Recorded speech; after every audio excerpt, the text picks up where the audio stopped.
마이크가 상태가 안 좋은가요? 왜 이렇게 안 좋지, 상태가?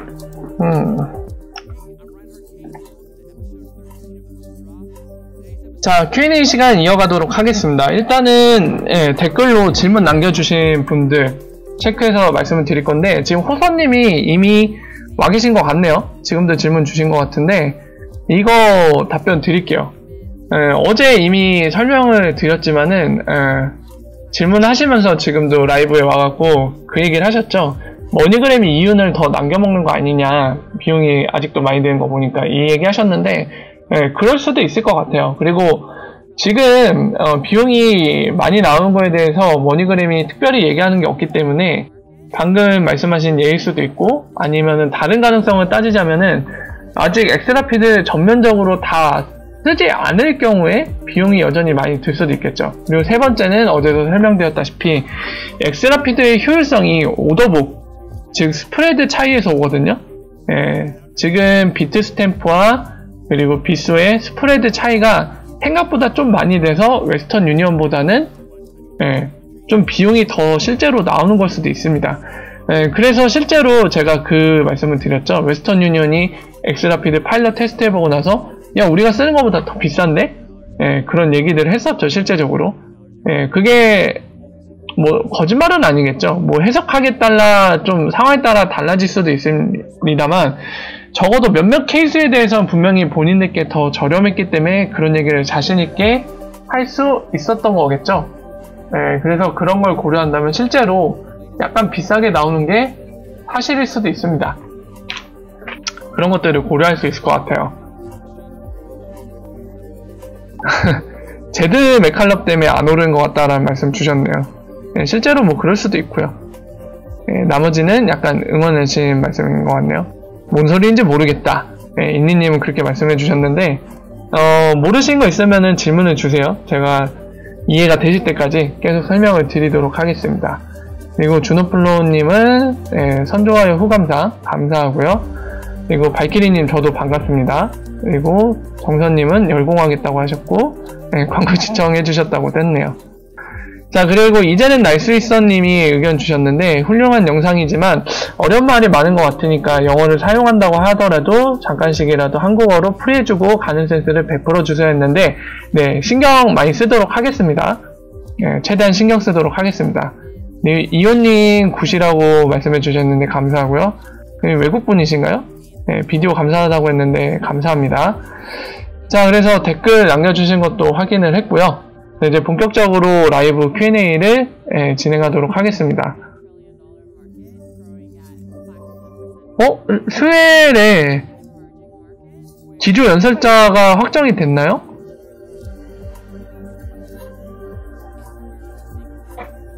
한번 가보도록 하죠. 오, 확정이에요?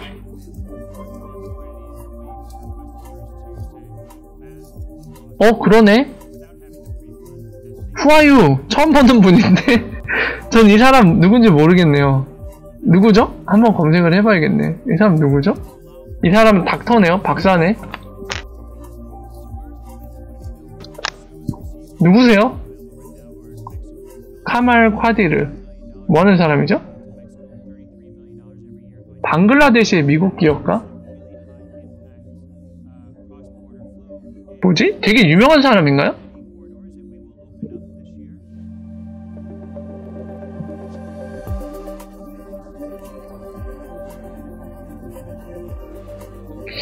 뭐죠? 저는 뭔가 체감이 안 되는데. 자, 좋습니다. 뭐 저 사람은 그렇다 치고 이 사람은 누군지 한번 보죠.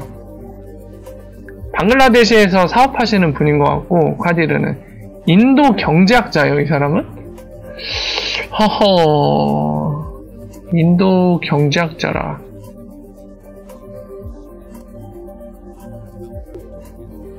그게 전부인가? 월드뱅크 라이브에도 소개가 됐던 사람이네요.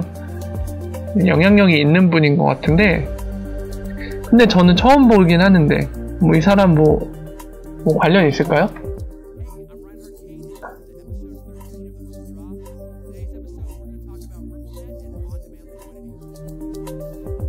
뭐 리프사를 언급하거나 관련이 있었던 적은 예, 없는 것 같죠, 역시? XRP라도 언급한 적 있니? 예, 없습니다. 뭐죠? 저는 약간 되게 생뚱맞는데?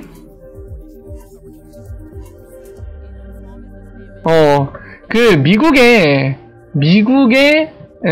여러분들 미국의 네이버 지식인이라고 할 수 있는 쿼라에 이 사람이 의견을 남긴 게 있나봐요. 잠깐 같이 볼까요?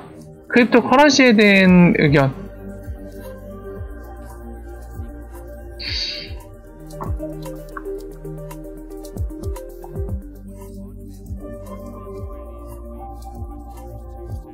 아니네.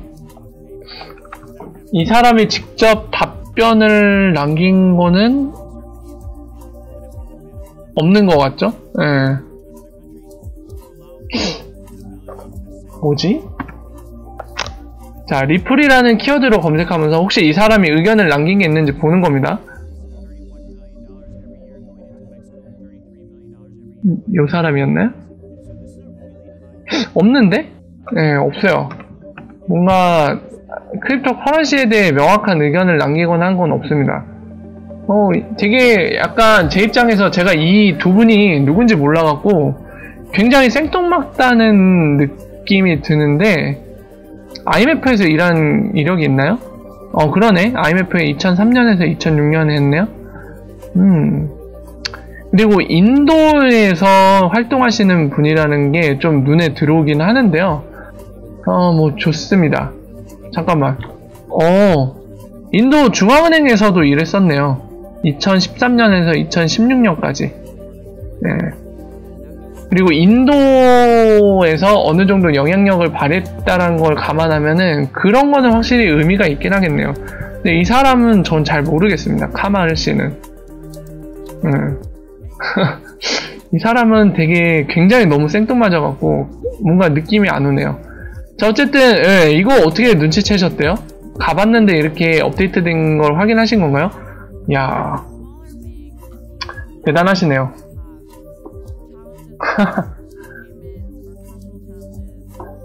여러분들 뭐 실망하셨나요?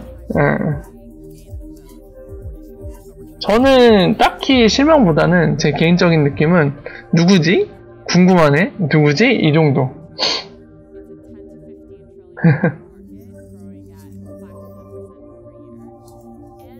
이경호님이 질문 주신 거는 어제 진행했습니다. 어제 영상을 참고해보세요. 네. 은행 대 은행도 비교하고 지점으로 수취하고 지점에서 보내는 거 둘 다 비교를 했습니다. 은행 통해서 하는 거는 웨스턴 유니언이 더 강했어요. 네, 엄청 셌습니다. 웨스턴 유니언. 어제 영상을 참고해보시고 확인 가능하실 거예요. 아, 맞다. 그리고 그거 말씀드려야 되는구나. 여러분들 에스크로 메모 관련해서 오늘 기사가 상당히 많이 뜬 걸로 제가 제보를 받았는데, 여러분들 에스크로 메모는 다시 한번 말씀드리지만은 누구나 기록을 할 수 있습니다. 그 메모는 리프사 직원만 가능하다던가 또는 XRP를 한 100억 개 이상 보유한 사람만 기록이 가능하다거나 그런 게 아니거든요.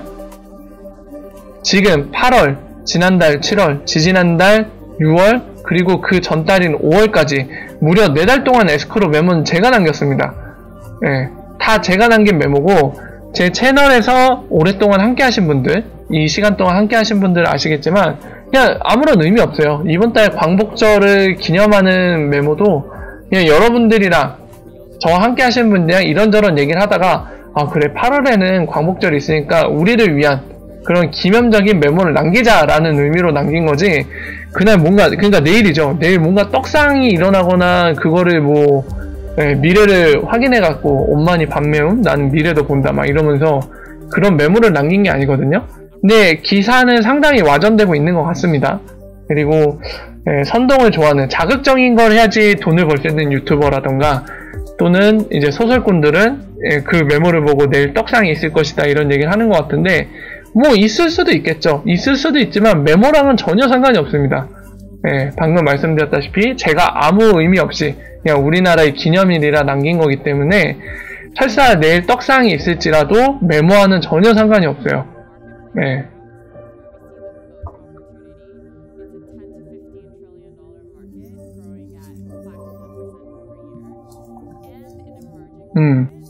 이거는 제가 말씀드렸죠. 피카소 아들내미님이 질문 주셨는데, 호재의 소식과 아닌 소식을 구별하기에 어떤 점을 알아야 된다는 제 말씀에 의미가 있나 싶어요. 호재가 전혀 반영이 안 되는데 대체 뭐가 호재란 말인가요? 이거는 자꾸 주식처럼 생각하시니까 함정에 빠지는 거예요. 그러니까 리플사가 하는 것 중에 XRP의 가격을 견인해 줄 수 있는 건 딱 하나밖에 없습니다. XRP 브릿지 볼륨을 끌어올리는 거예요. 그거 이외에 나머지 소식들은 XRP 가격에 영향을 주는 소식이 아닙니다. 네. 자, 제가 계속 말씀드리죠. 여러분들은 저와 오래 함께 하신 분들은 아니겠지만 아마 저와 함께 한 시간이 적거나 또는 최근에 오신 분들은 아마 이런 프레임이 존재할 겁니다. 1번, 호재는 가격 펌핑, 이런 공식, 그리고 지금 들고 있는 XRP를 주식과도 같은 것. 그러니까 설령 주식이 아니라고 얘기하실지라도 이런 1번의 생각을 막연하게 갖고 있다면 주식처럼 여기고 계신 거예요. 사실 주식이 아니죠. 뭐 예를 들어서 제가 비유를 드릴게요. 중동에 석유를 캐는 회사가 있다고 봅시다. 근데 그 석유 회사가 실적이 좋아져요. 그러면 그 회사가 파는 석유, 그리고 그 회사가 파는 석유와 비슷한 석유를 파는 회사들이 파는, 그러니까 결국에 석유의 가격이 올라야 되나요? 그 회사의 실적이 올랐다고 해서? 네, 그것과는 무관하죠. 지금 XRP가 딱 그것과 비슷합니다. 그래서 실제로 리프 CEO가 석유와도 비교를 했잖아요. 그 시큐리티드 아니다 얘기가 나올 때. 네, 이 잘못된 프레임, 그리고 1번 위주로 보통 유튜버나 선동분들이 1번 위주로 설명을 하잖아요. 그냥 사실 호재도 아니에요. 내용을 보면은 내용 파악을 못 해갖고 이제 소설을 쓰는 건데, 사실도 아닌데 그거를 자극적인 거 갖다 붙여서 사람들한테 관심을 받아야 되니까 그냥 무조건 다 좋은 거래. 그냥 아마존 하나 언급만 나와도 리포트랑 아마존이랑 계약 맺은 것 같다. 이제 펌핑이 올 거다. 아마존 붙었으니까 뭐 작년에 그 얘기가 되게 많이 나왔죠. 아마존을 어떻게든 갖다 붙여갖고 한 8월쯤에 펌핑 올 거다. 올해도 마찬가지로 있긴 하죠. 제가 막 들은 게 되게 많긴 한데 뭐 7월에 만원설도 들었던 것 같고요. 또 뭐가 있지? 8월 15일 내일도 얘기가 하나 있는 것 같고 5월에도 뭐 얘기가 있었던 것 같고, 그런데 사실 다 무관합니다. 이런 프레임 자체가 잘못됐어요. 애초에 오로지 지금 가격이 오르고 내리는 거는 그냥 세력들이 끌어올리면 가는 거고 내리면 내려가는 거예요. 리프사의 실적이 뭐든 간에 그거는 전혀 XRP와 상관없습니다. 중요한 거는 아까도 말씀드렸지만 XRP 브릿지 볼륨, XRP라는 이 디지털 에셋이 시장에서 그런 기업들의 수요가 발생했을 때 그게 직접적으로 가격에 영향을 줄 수 있는 요인이거든요. 근데 오늘날엔 그 브릿지 볼륨이 너무 작아요. 그래서 이후 며칠 동안 그거 갖고 계속 얘기를 했잖아요. 그 브래드 갈링하우스가 2020년 말까지, 내년 말까지 볼륨이 10빌리언이 될 거다. 1빌리언이라고 했나요? 1빌리언이니까 10억 달러죠. 10억 달러가 될 것이다 얘기를 했는데 그걸 목표로 하고 있다, 기대하고 있다라고 얘기했는데 그게 대체 데일리인지 아니면 토탈인지에 대해 굉장히 많은 얘기를 나눴죠. 왜냐하면 중요한 부분이니까요. 데일리면은 하루마다 10억 달러를 찍는다는 얘기인데 그러면 1년 동안 얼마나 찍죠? 곱하기 365 하면 나오겠죠. 근데 토탈일 경우는 2020년 말까지 오늘날부터, 그리고 엑스라피드가 시작한 때부터의 볼륨들을 다 합쳤을 때 10억 달러라는 얘기거든요. 그럼 무려 2년 2개월 정도를 썼는데 그 토탈을 매겨보니 10억 달러밖에 안 된다는 얘기예요. 1조밖에 부리지 못했다는 얘기예요. 데일리랑은 어마어마한 차이인 거죠. 그래서 그것 때문에 얘기를 많이 했던 게 방금 설명드린 이유 때문에 그렇습니다. XRP의 수요를 끌어올리는 거는 브릿지 볼륨이에요. 브릿지 볼륨. 그래서 이거를 왜 설명드리냐면 방금 피카소님이 그 얘기를 해서 그래요. 지금 저희가 개인의 자유입니다. 공부를 한다 안 한다는 개인의 자유니까 그거는 안 하더라도 제가 뭐라고 할 수 없는 부분이고, 모든 의견을 존중합니다. 본인이 공부가 필요 없다고 생각하시면 안 하시면 됩니다. 그냥 나는 가격이 올랐을 때 팔면 그만이다 이러신 분들은 진짜 공부할 필요 없어요. 그냥 XRP가 성공할지 안 할지는 그냥 하늘에 맡기겠다 이건 거죠 사실. 내가 따로 공부 안 하고 그냥 시간이 지났을 때 XRP가 오를 거라고 기대하고 그때 팔아서 나는 수익을 내겠다 이러면 진짜 공부 안 해도 돼요. 근데 적어도 내가 돈이 들어간 만큼 지금 리플사의 사업이 어떻게 돌아가고 있는지, 리플사의 사업 진행 상태를 보는 거는 리플사가 XRP를 무기로 쓰고 있기 때문이죠. 네. XRP의 브릿지 볼륨을 만들겠다고 그걸 무기로 활용하고 있잖아요. 그래서 저희가 보고 있는 거죠, 그거를. 이해되시죠? 만약에 리플사가 본인들 회사 실적만 올리고 XRP를 사용하지 않는다, 그거를 글로벌 세틀먼트로 만든다는 목적이 없으면은 리플사를 볼 필요가 없습니다. 전혀 상관이 없죠, XRP랑. 근데 지금 보는 이유는 방금 말씀드린 것처럼 리플사가 XRP를 글로벌 세틀먼트로 만들겠다고 무기로 쓰기 때문이에요. 우리가 바라는 것과 어느 정도 일맥상통하죠. 그거를 무기로 쓴다는 거는 XRP 브릿지 볼륨이 탄생한다는 거고, 그럼 수요가 창출되고 우리가 원하는 XRP 가격이 올라갈 수 있는 수요가 만들어지기 때문에 저희가 보고 있는 거죠. 그러니까 방금 말씀드린 것처럼 나는 뭔가 이게 XRP가 성공할지 안 할지 미래를 알 수 없기 때문에 실시간으로 잘 해나가고 있는지 확인하고 싶다. 이런 경우에는 공부를 당연히 하는 게 맞죠. 그러니까 제가 설명을 드리고 있는 거고요. 그런 분들을 위해서. 그래서 그냥 개인의 판단을 저는 존중합니다. 그냥 공부 필요 없고, 뭐 리플사 망하든지 성공하든지 둘 중 하나겠지. 그냥 시간이 지나면 알 수 있어. 이런 분들은 공부할 필요 없어요. 안 하셔도 돼요. 그냥 본인 하고 싶은 거 하고 계시다가 나중에 결과만 보면 됩니다. 뭐 틀리고 맞고의 그런 문제는 아닌 것 같아요.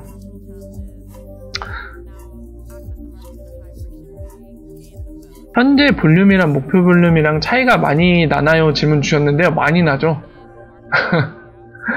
자, 제가 그래서 설명을 계속 드렸죠. 다시 또 드릴게요. 여러분들 이해가 되실 때까지. 자, 오늘날에 지금 상당히 엑스라피들이 가장 많이 쓰는 구간이 달러에서 멕시코 페소로 가는 구간인데, 이 빗소 거래소 하나밖에 없거든요. 멕시코 페소의 유동성을 제공해주는 데가. 근데 여기 볼륨을 보세요. 24시간 볼륨, 하루치 볼륨이 한 높게 평가해줘서 200만 개입니다. XRP로. 그럼 이거 달러로 계산하면 얼마인가요? 0.3달러로 계산하면 60만 달러거든요. 그러면 이 하루치가 60만 달러치의 거래가 일어나는데, 이거를 진짜 더 후하게 쳐줘갖고 전부 다 엑스라피드 볼륨이라고 생각을 해봅시다. 그리고 여기다가 곱하기 365를 해봐요. 그러면 매일 60만 달러치 엑스라피드 거래가 있을 때 365 곱하면 엑스라피드 볼륨을 알 수 있겠죠? 얼마인가요? 그냥 400이라고 쳐줍시다. 더 후하게 쳐줘요. 400. 그럼 02 3개. 그리고 24. 단위는 만이죠. 만, 10만, 100만, 1000만. 이거를 후하게 전부 다 엑스라피드 거래량이라고 쳐줘도 사실 아니겠지만, 그렇게 쳐주더라도 이런 식으로 1년 동안 유지해야지 2억 4천만 달러가 만들어집니다. 여기 보이시죠? 근데 최근에 보면은 잠깐 줄어들었던 적이 있어요. 이 선이 200만입니다, 지금.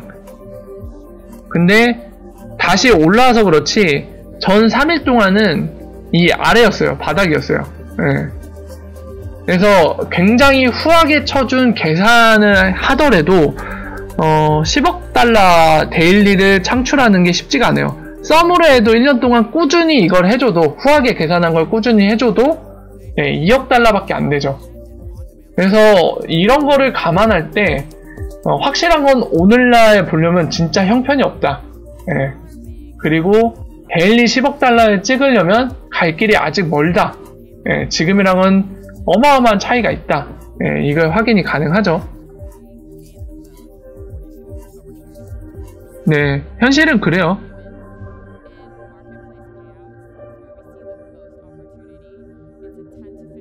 그러면은 가격만 관심 있으면은 그냥 기다리시면 돼요. 그냥 베팅을 하는 거죠. 저는 이해가 됩니다. 그러면 베팅만 하고 공부 안 하셔도 돼요. 공부하실 필요가 없겠죠.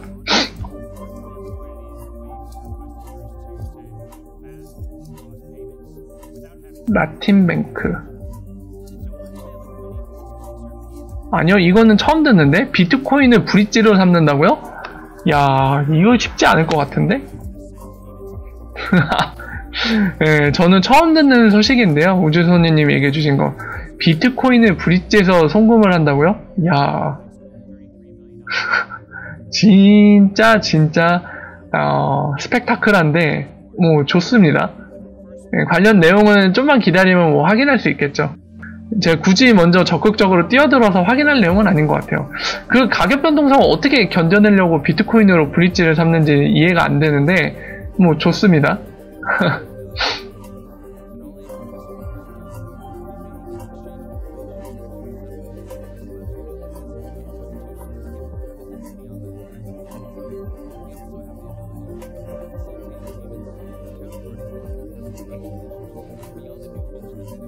황금노님이 얘기해주신 거는 요거는 다 이더리움 계열일 거예요. 네, 이더리움 계열이라 보관이 가능한 거겠죠. 오늘날에는 이더리움 계열만 보관이 가능합니다. 요 코스모 코인, 힌트 체인 한번 볼까요? 아마 다 이더리움 계열일 것 같은데? 코스모 코인. 이거 클레이튼인가? 카카오 얘기가 나와 있는 거 보니까 클레이튼인 것 같은데? 원래는 이더리움 계열에서 있었죠. 그래서 클레이튼이 메인넷 출시되면 글로 옮기려고 이더리움 안에서 놀고 있었나 보네요. 이거 확인됐고요. 그리고 힌트 체인도 볼까요? 뭐 이런 비슷한 류 같은데 그러면? 힌트 체인 이더리움 검색하면 나오겠죠. 뭐. 네, 이더리움 기반 맞는 것 같네요. 똑같네. 이더리움 기반으로 ERC로 놀고 있다가 클레이튼 메인넷 런치하니까 글로 옮겨가는 거네요. 그리고 아까 말씀드린 것처럼 삼성 블록체인 wallet에 클레이튼이 포함되기 때문에 당연히 보관을 할 수 있게 되겠죠.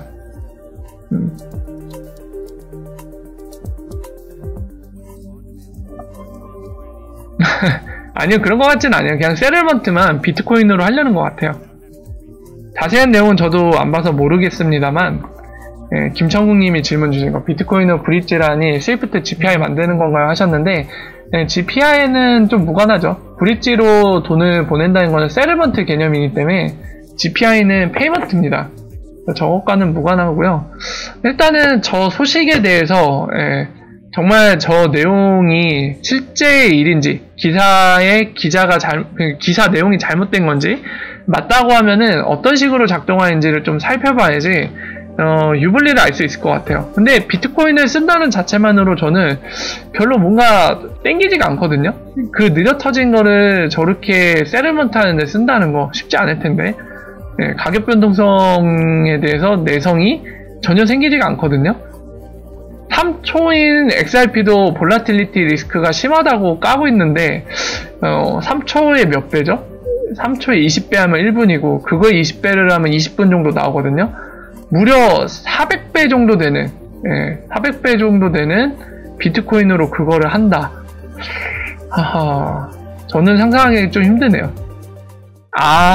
제가 센스가 없었네요. 이해했습니다. 이렇게 얘기해 주시니까 이해가 됐어요. 스위프트 GPI처럼 리얼타임이라는 그런 비유를 하신 거죠? 이해했어요. 제가 센스가 없었네요. 이제서야 눈치챘네.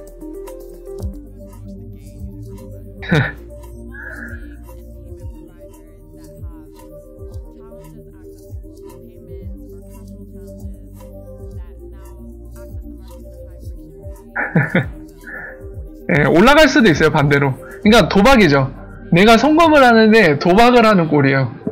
송금하면서 송금을 누르고 난 뒤에 비나이다 해야 돼요. 비나이다 가격이 오르기 비나이다. 그러니까 송금과 이 비트코인을 짧게 매수매도하는 그 뭐라 해야 될까요? 일종의 암호화폐 보유를 잠깐 동시에 경험할 수 있는 재미난 방법이네요.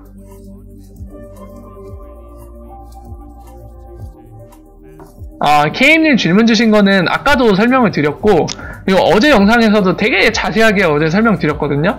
그래서 그 영상을 참고해 보시고 난 뒤에, 영상을 보시고 나서도 이해가 안 되시는 부분이 있으면 제가 설명을 또 별도로 드리도록 하겠습니다. 한번 참고를 해보세요.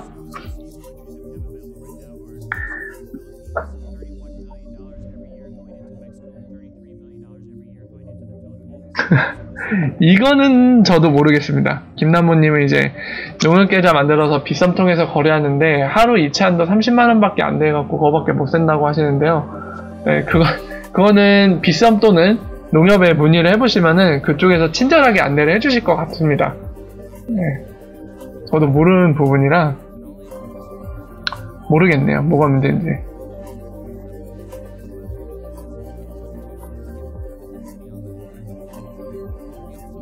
그러게요. 규제가 나와야 하는데 영국은 점점 확실해지고 있죠. 영국은 진짜 그림이 다 그려지고 있는 것 같고요. 미국이 관건인데 미국 상당히 중요한 시장이거든요. 근데 미국이 생각보다 느린데 잘은 모르겠지만 리프사는 지금이 타이밍으로 보고 있는 것 같습니다. 굉장히 요즘에 언론 활동을 굉장히 많이 하고 있죠. 뭐 블룸버그 같은 언론 매체에 자주 인터뷰를 나가고 그리고 본인들이 유튜브 라이브 방송도 하고요. 네. 그리고 심지어 공개 서한도 보냈었죠. 그러니까 뭔가 지금이 적기라고 판단을 하는 것 같긴 해요. 여러 가지 활동을 하는 거 보면. 네. 하지만 이제 결과가 나야지 좋은 건데 일단은 지켜봐야 되는 상황인 것 같습니다. 어쨌든 긍정적으로 생각할 수 있는 건 저희가 그때 보셨다시피 미국 국회의원들이 청문회를 했다는 사실이죠. 프레임워크를 만들기 위해서. 그거는 상당히 진취적인 그런 내용이라고 할 수 있는 것 같아요. 만약에 그것과 관련돼서 관심도 없고 만들 생각도 없었으면은 사실 그런 청문회를 갖지 않았겠죠. 그래서 그 자체만으로도 뭔가 굉장히 괜찮았다라고 평가할 수 있는 일인 것 같습니다.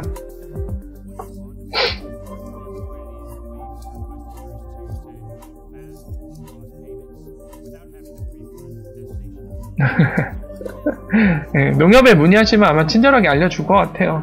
한번 문의를 해보세요.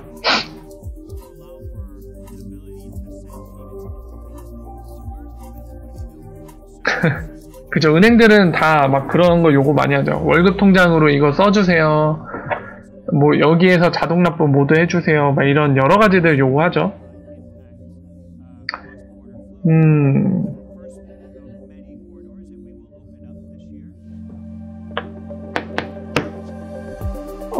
XRP는 수수료용 코인은 아니에요. XRP 자체가 커런시입니다. 얘네가 목표하는 바는, 지향하는 바. 중간에서 브릿지해주는 형태예요. 달러만 달러, 그리고 마지막 도착할 때 법정 화폐까지. 중간에 브릿지해주는 형태지 수수료 코인이 아닙니다.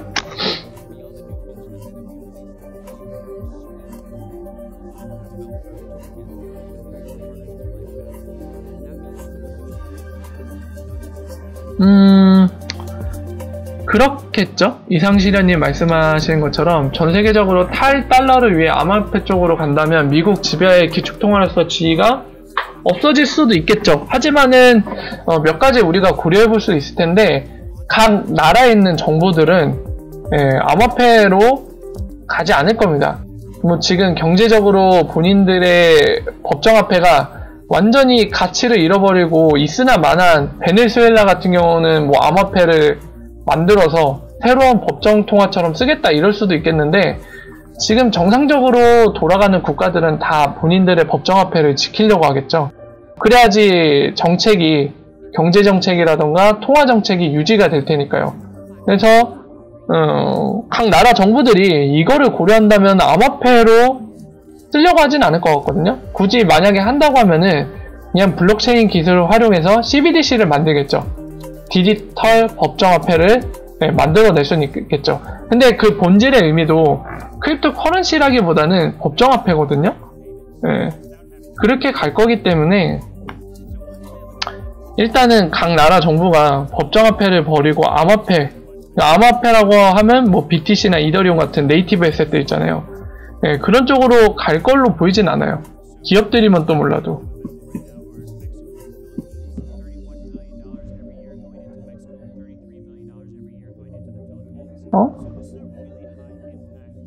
말이라는 작가님 질문하신 거는 브릿지는 그거예요. 요겁니다. 단순히 생각해서 달러로 XRP 삽니다. 뭐 예를 들어서 지금 XRP가 개당 1000달러예요. 그러면은 마찬가지로 제가 1000달러를 들고 있을 때 지금 개당 1000달러니까 XRP가 120만원 정도 되니까 한 개를 살 수 있겠죠. 한 개를 삽니다. 그러면 이거 갖고 멕시코에 있는 거래소로 보내요. XRP를 보내서 XRP를 한 개를 샀으니까 한 개가 도착하겠죠. 그래서 멕시코 페소로 교환합니다. 그러면은 멕시코 페소로 몇 개일지 모르겠지만 XX개로 교환이 되겠죠. 이런 식으로 브릿지 하는 거예요. 근데 원래 같으면, 원래 돈이라고 하면은 이렇게 국경을 넘을 때 실제 돈을 들고 뛰어가면은 며칠이 걸리겠죠. 비행기 타고 가야 되니까. 그리고 디지털로 넘어가려고 해도 이미 다른 나라의 법정화폐로 바뀌는 거기 때문에 프리 펀딩을 하든지 여러가지 방법을 써야 되죠. 서드 파티를 통한, 리퀴디티 프로바이더를 통한 대신 유동성을 공급받아서 처리를 하든지 해야 되는데, 이 블록체인의 장점을 이용해서 그냥 그런 거 없이 XRP 레저상에서는 그냥 3초면은 계정 간에 이 XRP 이동이 가능하니까 멕시코에 있는 거래소로 이 XRP를 3초 만에 옮기고 이거를 그 나라의 법정화폐로 교환을 하는 거죠. 사고팔고에서. 이런 식의 브릿지 작동이죠. 수수료가 아니라.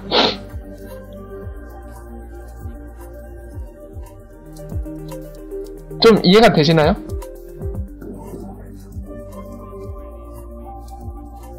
네. 말이라는 작가님 말씀하신 대로 세계 금융기관들이, 대부분의 금융기관들이 XRP를 세틀먼트로 인정을 해서 실제적으로 사용을 해준다면 진짜 우리가 기대할 만한 그림이 나올 수가 있죠. 근데 말 그대로 지금도 말했지만은 전 세계적으로 XRP를 글로벌 세틀먼트로 인정을 해주는 날이 와야 됩니다. 그래야지 성공할 수 있는 거예요. 지금 그 그림을 만들기 위해 리프사가 열심히 투자도 하고 노력도 하고 있죠. 그래서 성공한다면 참 좋겠지만은 일단은 성공한다는 보장은 없습니다. 쉽지 않은 길이에요. 확실히. 저 갑자기 궁금한 게 생겼거든요, 여러분들. 그거 잠깐만 볼까요? 오늘날 리프사 여러분들도 많이 궁금하시고 저 역시 많이 궁금한 게, 브래드 갈링하우스가 또 하나 인터뷰를 한 게 있어갖고 이제 말이 많은데, 아까 얘기했던 10억 달러 데일리냐 토탈이냐 그 얘기 갖고 말이 많은데, 여러분들 이 얘기 때문에 저한테도 이제 최근에 질문 주신 것 중에 하나가 그거거든요. 이 정도의 브릿지 볼륨이 되면 XRP 가격이 얼마나 될 것 같아요? 이런 질문 많았는데, 우리가 참고해 볼 만한 자료가 존재합니다. 그게 떠올라갖고 여러분들이랑 같이 보고자 하는데요. 같이 한번 보시죠. 자, 어떤 자료를 인용을 할 거냐면, 논문을 하나 인용을 할 거예요. 밸류에이션. 그때 뭐였지? 프레임워크였고, 크립토.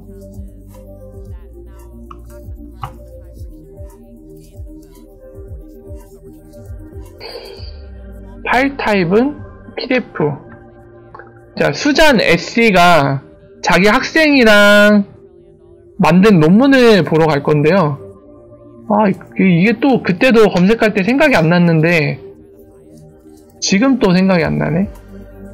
뭐였죠? 논문 이름이 뭐였지? 수잔 할까요? 에띠가 이건가? 이거 맞는데. 여기다 크립토 하나를 더 넣을까요? 그럼 나오려나? 크립토.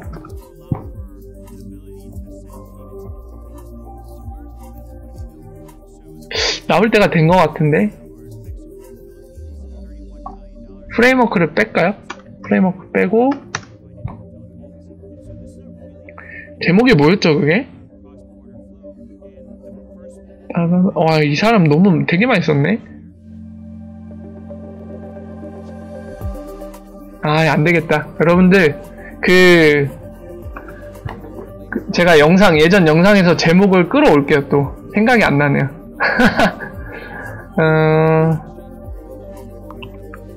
리프사 가격.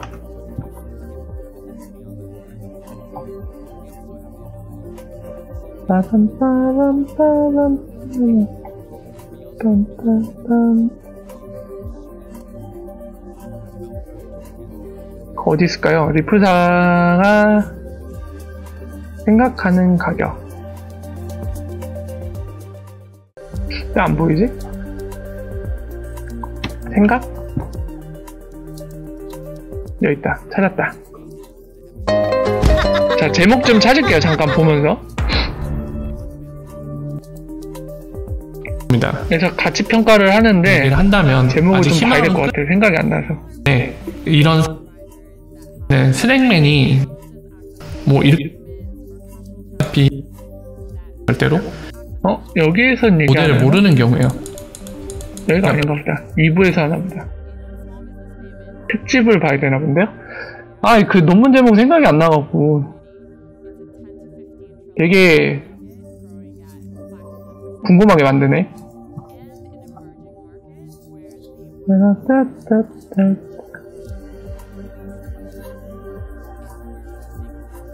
요건가 본데요?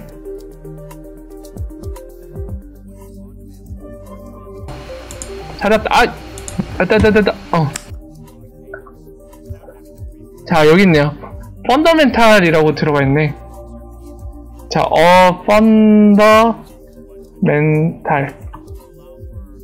펀더멘탈 밸류에이션 프레임워크. 아, 찾기 힘드네. 프레임워크 for crypto asset 이렇게 돼 있네요.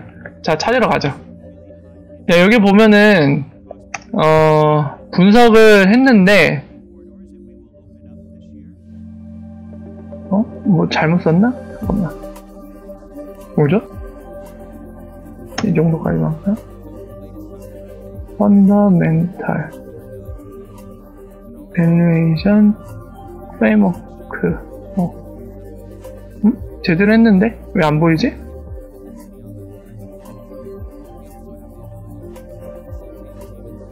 요거 맞는 것 같은데? 네, 요거죠? 찾았어요. 자, 요건데, 보신 것처럼 수잔 S라고 이 사람이 어디 대학교죠? 지금 어느 대학교냐? 네, 스탠퍼드의 경영 그쪽 프로페서예요. 근데 이 사람 되게 다재다능한 게 AI라던가 여러가지 분야에서 굉장한 지식을 갖고 있습니다. 여기 매스매틱도 나와있죠. 컴퓨터 사이언스까지, 그리고 경제까지 되게 박식한 사람이에요. 그리고 리프사 직원이다가 이 MBA 과정 거치면서 이 사람 밑에서 학생으로 지금 하는 이 두 사람이 이제 쓴 논문인데 2018년 6월에 만들어진 논문이고요. 아까 말씀드린 것처럼 여기에 이제 XRP의 가치에 대해 분석을 합니다. 비트코인이랑. 근데 그 가치 분석을 위해서 여러 가지 실제적인 경제학적인 측면에 이미 밝혀져 있는 이론들을 활용하고요. 동시에 그 이론들을 통해서 가치 평가를 하기 위해서 데이터를 긁어옵니다. 데이터를 긁어오는데 실제적인 데이터에 근거를 하거든요. 확대를 어떻게 해야 되지? 이렇게 하면 되나요? 이거? 네. 자, 방금 말씀드린 데이터를 긁어오는데 이런 데이터를 긁어요. 그러니까 현재 뭐 외환시장의 규모는 얼마나 되는지, 그리고 기업 페이먼트의 규모, 그리고 리테일 레미턴스, 그러니까 소액 송금하는 거, 그 규모에 대해서 얘기를 하거든요. 그리고 실제적으로 이 시장들이 매년 얼마나 성장하고 있는지, 그리고 특정 시기에 얼마 정도까지 성장할 것인지, 그리고 XRP가 어느 정도 각 시장을 점유해낼 수 있을지, 거기에 따라서 XRP의 데일리 볼륨이 한 이 정도 될 것이다 평가를 하거든요. 자, 근데 여기서 이미 답이 나왔습니다, 여러분들. 아니, 데일리 볼륨이, 자, 보세요. 여러분, 데일리 볼륨이 이게 낮게 추정했을 때거든요. 약간 보수적인 관점에서 추정했을 때, 뭐 리테일 레미턴스 시장 XRP가 35% 먹고, 기업 페이먼트를 15% 먹고, 그리고 외환 시장을 XRP가 1% 먹으면은 데일리 트랜잭션 볼륨이 이 정도 나오고, 토탈이 얼마요? 1910억 달러가 될 거랍니다. 보수적으로 추정했을 때. 자, 그래서 보수적인 추정치에 따른 XRP의 오늘날 가치는 어딨어? 야, 저 1910억 달러야? 야, 씨. 오늘날 가격 기준으로는 6달러 이상이 된다고 봤네요. 6달러. 그러니까 이 투기성 전혀 빼고 그냥 기업들의 수요로 6.37달러 정도 저 기준으로 예, 이렇게 산식으로 계산해냈네요. 물론 여기에는 지금 성공할 가능성 25% 그리고 실패할 가능성을 아마 75%로 잡았겠죠? 예, 그 확률에 따른 비율까지도 여기에 곱해진 거예요. 그거를 감안을 했습니다. 그리고 보시면은 자, 이 사람들이 소액 송금시장 75% 먹고 그리고 기업 페이먼트 40% 먹고 가장 규모가 큰 외환시장 3% 먹었을 때 XRP의 데일리 볼륨이 5,560억 달러로 예상을 했어요. 네. 이랬을 때 투기 자본 없이, 그러니까 사람들 투기 자본 전혀 빼고요. 순수 기업들만의 수요로 평가했을 때 이때의 가치는 32달러, 거의 33달러네요. 그 정도로 평가를 했습니다. 그러니까 2030년 시장을 기준으로 잡았지만 오늘날 달러 가치 기준이에요. 이 평가는 오늘 달러 가치. 아무래도 보통 법정화폐는 대부분 해를 거듭할수록 인플레이션이 발생하죠. 그러니까 오늘날 33달러는 2030년에 뭐 35달러가 됐을 수도 있고 변화하잖아요. 인플레이션 때문에. 예, 이거는 계산하기 힘드니까 이거는 배제하고 그냥 오늘날 달러 기준으로 33, 6.3 이렇게 계산을 해낸 거예요. 10억 달러라. 데일리 볼륨 10억 달러여도 지금 전문가들의 이런 가치평가 계산을 보면은 역시나 10억 달러도 작은 겁니다. 예, 10억 달러 갖고는 안 돼요. 당연히 그럴 수밖에 없는 게 제가 몇 번 보여드렸지만 돈이 움직이는 게 규모가 어마어마해요. 스위프트 관련돼서 제가 보여드린 데 있죠. 그 미국의 이 금융감독 담당하는 핀센 그 공식 자료에 따르면은 스위프트 하루의 처리량이 155조 달러인가? 얼마였죠? 돈이 진짜 많이 움직여요. 매일매일.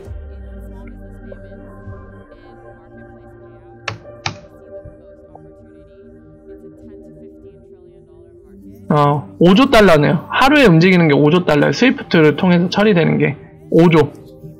5천조거든요. 아까 얼마죠? 리프사가 하루에 이제 성공한 케이스를 가정했을 때 하루 볼륨이 5,560억 달러 정도 얘기했거든요. 예. 스위프트가 하루에 처리하는 게 5조 달러인데 부족하죠. 예. 10분의 1 수준이죠, 딱 요거에.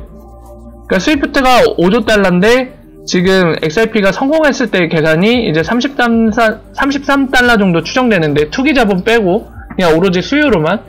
근데 이 기준 자체가 오늘날 스위프트가 처리하는 하루 처리량 5조 달러인데 그거의 10분의 1 수준만 먹어줘도 요거 정도 생각을 하고 있는 거죠. 하루 데일리 볼륨이 10억 달러는 한참 멀었어요. 오늘날 돈이 움직이는 사이즈가 어마어마한데 진짜 코딱지만큼 처리하는 거예요. 전체 사이즈를 고려했을 때는. 아니에요. 2030년에 할 거라고 잡은 게 아니라 본인들이 특정 연도를 그냥 대략적으로 잡은 겁니다. 그러니까 의미가 있어서 잡은 게 아니라 그냥 본인들이 대충 이 정도쯤 하고 잡은 거예요. 그럴 수도 있어요. 진짜 농사 짓는다는 기분이 그런 결과가 나올 수도 있습니다. 실제로.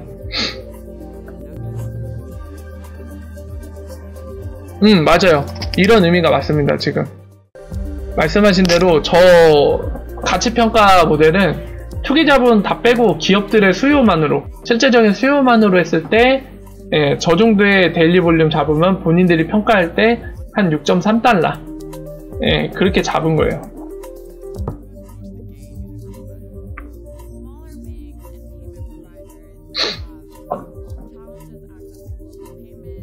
그쵸. 그러니까 여기서도 또 알 수 있는 게, 그러니까 자꾸 막 그런 얘기들 많이 하잖아요. 관심 끌려고 뭐 몇 월에 얼마 이런 얘기 하는데, 사실 진짜 가능성으로 봐도 일어나기 힘든 일이에요. 네. 뭐 4,800원 2017년에 갔었잖아요. 12월에. 네. 그거 역시도 그때 어마어마한 규모의 펌핑으로, 그것도 이제 실제 유스 케이스가 아니라 그 당시에도 이제 세력들이 마음껏 모아놓은 물량을 비싼 가격에 털어먹으려고 한번 작심하고 펌핑했던 거죠. 그러니까 그런 게 흔하게 일어나는 게 아니거든요. 그 정도의 펌핑은. 근데 앞뒤 없이 그냥 갑자기 뭐 몇 월에 10,000원 간다, 언제 막 589달러 간다, 이런 얘기가 진짜 그렇기 때문에 현실성이 없는 거예요. 물론 일어날 수도 있겠지만 가능성 되게 낮죠. 예, 그걸 얘기한 본인 자체가 무슨 정확한 정보나 근거에 의해서 얘기한 것도 아니고 그냥 관심 끌려고 얘기한 거잖아요. 그러니 그게 실제로 일어날 확률이 매우 적죠.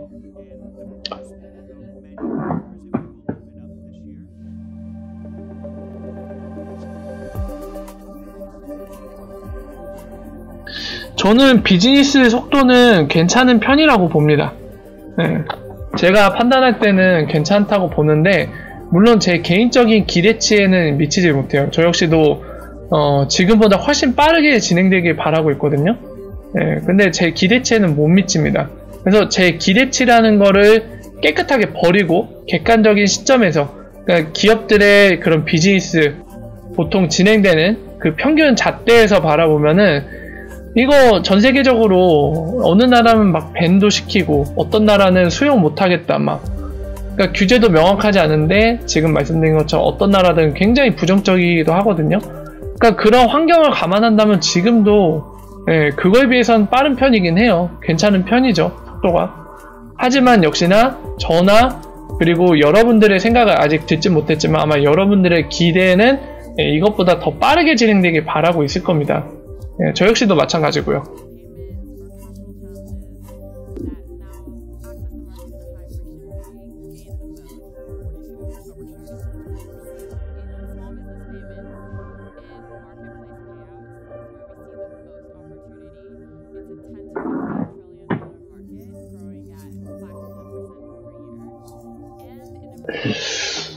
자, 그래서 진짜 중요한 것 같아요. 10억 달러 데일리여야 합니다. 너무 느려요. 토탈이면은 너무 느려요. 우리의 기대에 못 미쳐요. 야, 설마 마사카 제발. 야, 이 토탈을 목표로 하는 거는 진짜 맥 빠지는 얘기입니다. 데일리여야 돼요. 아, 근데 이거는 스낵맨이 전제 조건을 단 게 이 페이먼트와 세르먼트를 거의 다 점령했을 때 얘기예요. 네, 완전 대박 성공했을 때 얘기죠. 그랬을 때 최소 120달러 이상 얘기를 한 건데, 데일리여도 좀 더 높여줘야 돼요. 아까 보셨지만은 한 100억 달러 정도는 나와야 되지 않나, 데일리로. 네.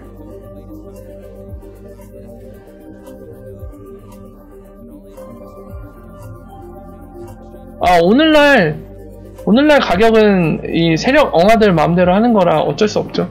걔네들이 지금 줄줄 흐르게 하면은 흐르게 하기 쉽잖아요. 뭐 비트코인도 한창 잘 올라가다가 지금 한 만 하루 정도? 그 기간 동안 주르륵 흐르고 있죠. 진짜 조작질 너무 심한 것 같아요. 근데 이 시장이 얼마나 사이즈가 작으면 그 세력들이라는 놈들이 지네 마음대로 막 그러니까 막 올렸다가 내렸다 할 수 있겠어요. 진짜 이 시장 사이즈 자체가 작죠. 그러니까 마음대로 갖고 노는 거잖아요, 지금. 예, 안타까운 일이죠.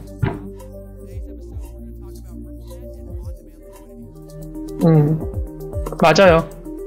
이것 또한 동의합니다. 부산 갈매기님 얘기하신 대로 제도권 안으로 들어오면 실사용으로 인한 가격 상승 못지않게 투기적 수용에 의한 가격 상승도 만만치 않을 것 같습니다. 예, 그럴 수 있다고 봅니다, 저도. 사실 어떠한 특정 상품이라던가 대상에 대한 가격을 결정하는 거는 시장 참여자들이 이것을 놓고 어떻게 가치 평가를 하느냐, 미래의 가격을 어떻게 평가하느냐에 따라 갈리게 됩니다.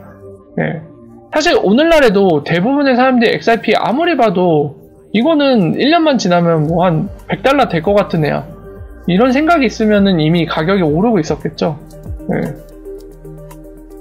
근데 대부분의 참여자들이 뭐 이제 이런 세력들에 대한 가격 노름에 약간 영향을 받아서 그럴 수도 있고 아닐 수도 있고 어쨌든 간에 이후에 어찌됐던 간에 왜곡을 받았던 안 받았던 간에 지금 현재 시장 참여자들이 지금 가격으로 생각하니까 300원대에 있는 거죠 지금.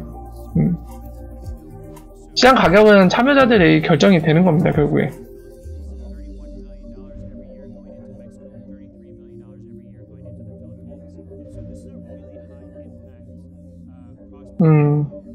네, 말이라는 작가님이 얘기하신 것처럼 방금 저도 그런 맥락의 얘기를 한 건데 동의합니다. 같은 생각이에요.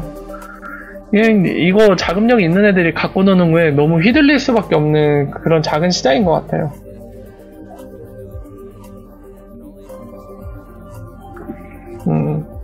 이것도 동의합니다. 투기적 수용이 가격 상승에 더 큰 반영이 될 것 같아요. 네, 브릿지 볼륨이 커지지 않는 이상은 그리고 한꺼번에 확 늘어나는 건 진짜 보기 힘든 케이스인데 그런 일이 발생하지 않는 이상은 보통 투기적인 그런 심리에 의한 펌핑 같은 게 가격 상승은 더 많이 이끌어내겠죠. 단기적으로는. 맞는 얘기예요. 저도 동의합니다.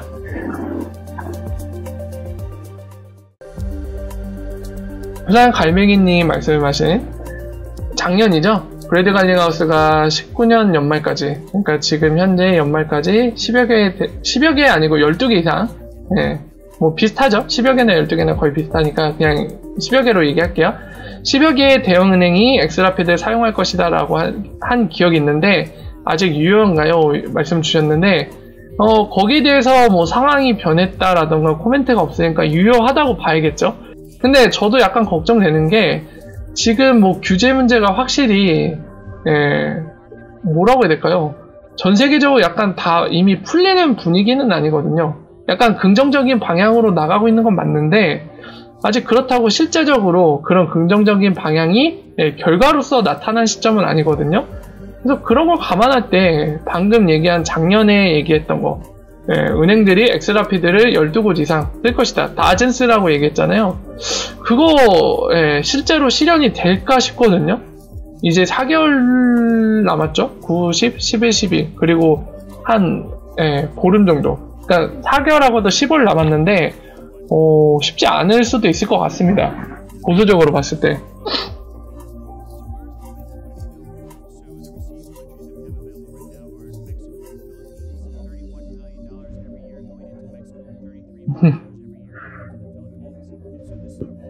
네.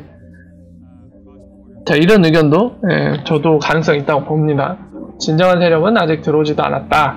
시장 규모가 작아서 먹을 것도 없는데 거기에 왜 신경 쓰냐고 그랬답니다. 규제가 생겨 진성 세력들이 들어오면 자금력이 어마어마한 금융기관들이 들어올 수도 있겠죠. 투자한다고.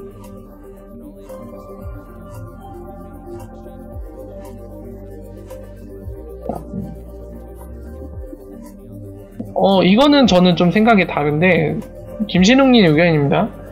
비트코인이 지금 수준이거나 낮아져도 리플사가 사업이 성공해서 아까 논문처럼 정리한다면 기축 상관없이 XRP 가격이 상승할까요?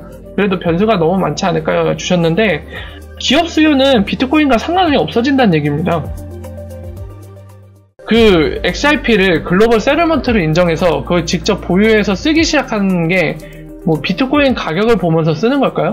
아니요, 전혀 상관이 없습니다. 비트코인 가격에 대한 관심조차도 없는 거예요. 그렇게 쓰는 상황이 된다면 XRP가 본인들이 직접 들고 썼을 때 굉장히 스피드 빠르게 그리고 비용 절감해서 세틀먼트가 가능하기 때문에 쓰는 상황인 거거든요. 비트코인 가격이랑은 전혀 상관없죠. 그런 그림이 그려진다면 비트코인 가격이랑 상관없이 오로지 XRP의 수요만으로 가격이 변화될 거예요. 변수가 있는 문제가 아닙니다. 비트코인은 전혀 상관없게 돼요. 그때 되면은. 다리님 워라. 잠깐만, 링크 왔나요? 다리님한테 링크 주기로 했는데 그 밴드 링크 링크 오늘은 안 줬네요.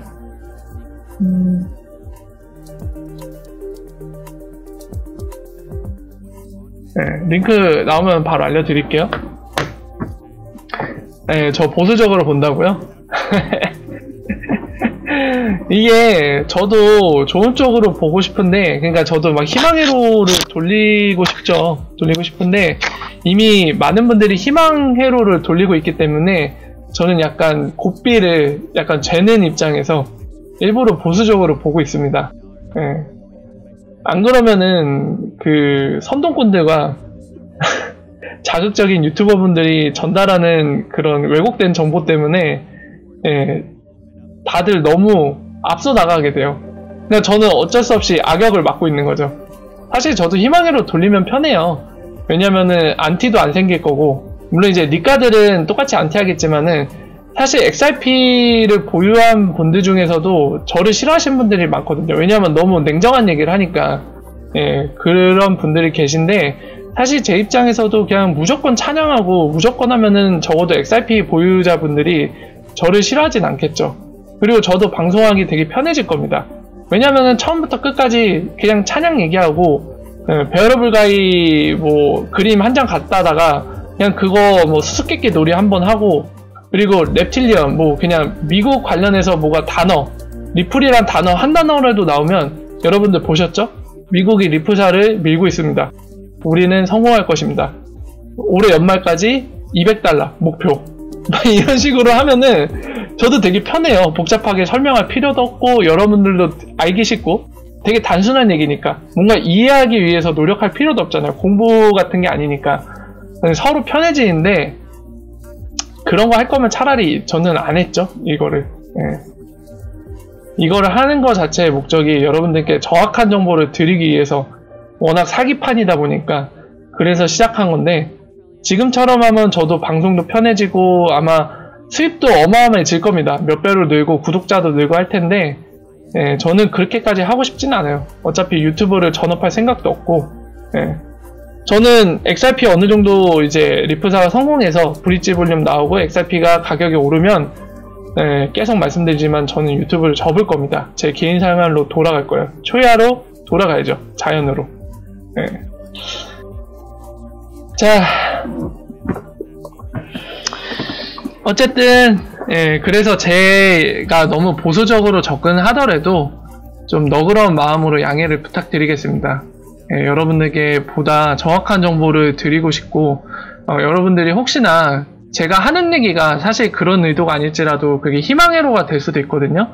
그러니까 저는 노파심일진 몰라도 약간 염려가 돼서 일부러 보수적으로 계속 접근을 하고 있어요. 그래서 가끔가다 여러분들 신경에 거슬리는 냉정한 얘기가 나올지도 모르겠지만, 예, 아무쪼록 이런 이유들 때문에 제가 굉장히 보수적으로 접근하고 있기 때문에 좀 너그러운 마음으로 양해를 부탁을 드리겠습니다.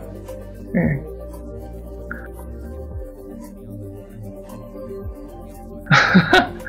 아니, 보수라니. 저는 색깔이 없습니다. 정치에서는 저는 색깔이 없어요. 보수, 진보 둘 다 아닙니다.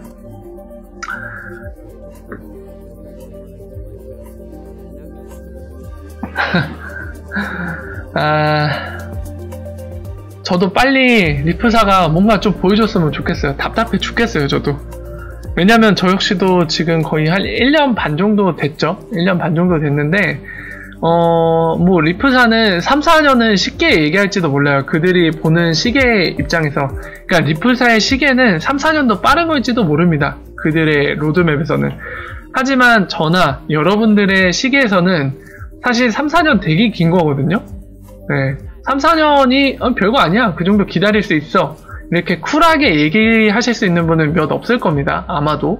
네, 없을 텐데, 저 역시도 마찬가지예요. 뭐 3, 4년, 뭐 까짓거 그 정도 기다릴 수 있잖아요. 이렇게 쿨하게 얘기 못해요, 저도. 네, 너무 깁니다, 3, 4년. 그래서 올해 안에 쇼부를 봤으면 좋겠는데, 현실적으로 아무리 봐도 쉽지 않아요. 올해 안에 쇼부를 보기는. 네. 우리 세력 형님들이 펌핑해주는 게 훨씬 빠를 겁니다. 지금 상황에서는. 불장이란 게 다시 한번 와야 될 것 같아요. 네. 많은 사람들이 가절에서 벗어나려면 형님들이 한번 저질러 주셔야 될 것 같습니다. 지금 상황은. 예, 박프런사님 감사합니다. 10만원일 때 접으라고요? 10만원 안 오면 저 평생 해야 되나요?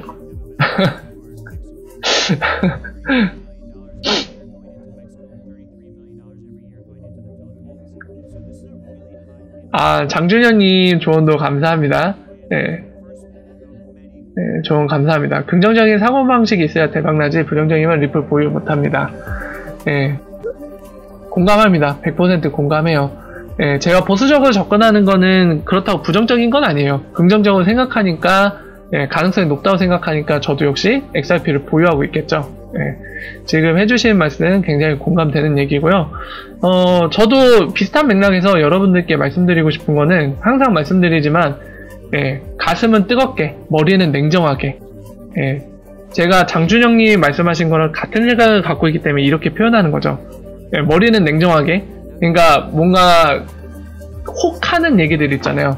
그런 거에 속지 말고 정확하게 꿰뚫어보는, 본질을 꿰뚫어보는 눈을 가지라고 머리는 냉정하게라고 말씀드린 거죠. 반면에 마음은 뜨겁게, 열정적으로 가지라는 거는 지금 말씀하신 맥락, 긍정적인 사고방식. 물론 사고는 아니지만 긍정적인 마인드를 갖고 있어야 뭘 해도 잘할 수 있는 것 같아요. 그러니까 부정적으로 반대로 난 뭘 해도 못해, 난 안 돼, 이런 생각 가지면 정말로 못하거든요. 될 수 있는 것도 안 되는 게 그런 생각이죠. 일단은 뭔가를 하고 싶다면 뭔가를 시도하는 게 당연합니다. 뭔가를 시도해봐야 그게 성공할 수도 있는 거고 그게 실패할 수도 있는 거죠. 네. 누구나 다 인생이 한 번의 시도로 한 번의 성공을 계속 이뤄낼 수 있다면 인생 자체가 너무 쉽겠죠. 하지만 이미 인생은 쉽지 않다는 거, 원하는 대로 다 바로바로 이루어지는 거 아니라는 거는 오래 사신 우리들의 선조를 통해서, 조상들을 통해서 이미 확인이 됐죠. 그러니 뭐 고진감래 이런 얘기들이 있는 거겠죠. 그러니까 본인이 보기에 이게 본인이 계속 시도하고 갈고 닦았을 때 실패를 경험할지라도 끝내 성공할 수 있다, 내가 이걸 해낼 수 있다라는 판단이 서면은 끝까지 하는 게 맞죠. 긍정적인 마인드를 갖고요. 시도조차 안 하면 아무 일도 일어나지 않습니다. 준영님 좋은 말씀 감사해요.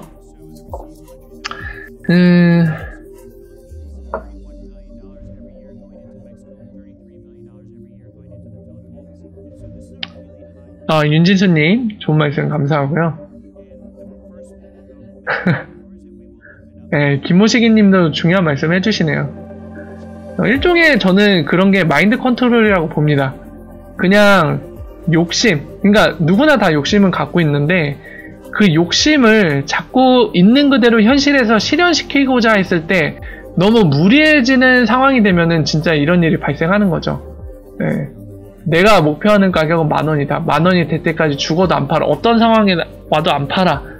이랬을 때 펌핑이 생겨요. 근데 전고점 돌파해갖고 한 막 6,000원, 7,000원, 8,000원도 간단 말이에요. 근데 10,000원까지는 못 가. 근데 나는 물려있던 상황이었어요, 원래. 펌핑이 와서 수익 구간이지만 원래는 물려있었단 말이에요. 근데 욕심이 있어서 조금 더 갈 수 있겠지? 갈 수 있겠지? 10,000원 가면 팔아야지. 이러다가 못 팔고 8,000원 갔다가 다시 하락해갖고 원위치로 돌아옵니다. 지금 같은 케이스는 진짜 욕심 때문에 기회를 버린 꼴이 돼버리는데 그런 경우에는 김모시기님처럼 약간 냉정한 전략이 필요하죠. 그러니까 일단은 본전을 챙겨놓고 본전에서 남은 것들로 롱런 하겠다 라던가, 아니면 지금 디테일하게 얘기했다시피 분할 매수, 분할 매도 이런 것들을 통해서 어느 정도 욕심과 현실의 중간점인 타협점을 만들어서 본인의 안녕하세요? 그쵸. 깜짝이야. 그래서 그런 것들을 이뤄낼 수 있겠죠.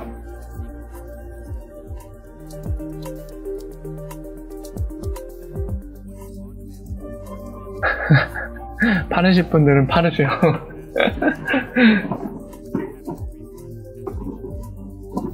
그쵸. 정말 힘든 거예요. 맞습니다. 쉽지 않은 거죠. 그게 쉬웠으면 누구나 다 할 수 있었겠죠. 근데 욕심을 버리는 게 쉽지가 않아요. 공감합니다. 저 역시한테, 그냥 저 본인한테도 되게 쉽지 않아요.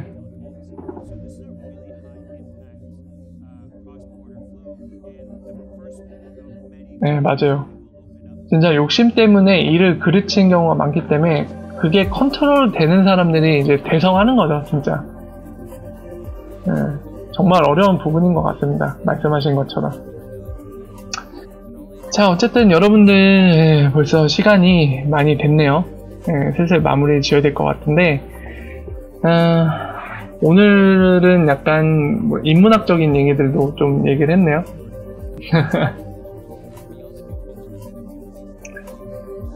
그쵸. 예, 맞아요. 맞네요. 김호식이님 말씀하신 것처럼 그래서 투자시장이 만들어지는 거겠죠. 자, 여러분들 아무쪼록 여러분들은 반드시 꼭 뜨거운 마음과 냉정한 머리를 가지셔서 욕심을 잘 컨트롤하면서 뭔가를 이뤄나가실 수 있기를 바랍니다. 그렇게 기도할 거고요. 더군다나 이 시장에서만큼은 그게 더욱더 잘 되시기를 바랍니다. 오늘 많은 시간 동안 여러분들 소중한 시간 함께 해주셨는데요.